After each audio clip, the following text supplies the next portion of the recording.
Partition museum হল একটি public museum যা ভারতের পাঞ্জাব রাজ্যের অমৃতসরের টাউন হলে অবস্থিত।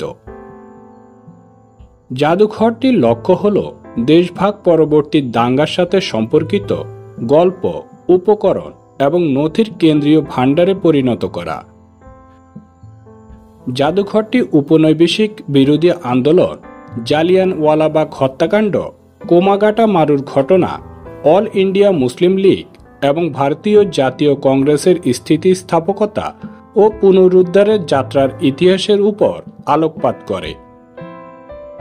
অমৃতসরের যে বিল্ডিংটিতে জাদুঘরটি অবস্থিত সেটিও একসময় ব্রিটিশ সদর দপ্তর এবং একটি কারাগার ছিল।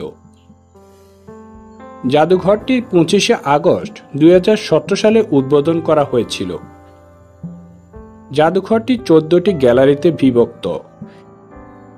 এই গ্যালারিতে রয়েছে মৌখিক ইতিহাসের বিবরণ, বস্তুর জীবনী, ফটোগ্রাফ, সঙ্গীত, অডিও, সমসাময়িক শিল্পকর্ম এবং বিভিন্ন অনন্য প্রদর্শনী, যেমন একটি জেল সেল, ট্রেনের প্ল্যাটফর্ম, দাঙ্গা বিধ্বস্ত বাড়ি, ধাতব করাত, একটি কূপ, ঝুলন্ত ব্যানার, উদ্বাস্তু তাঁবু ইত্যাদি।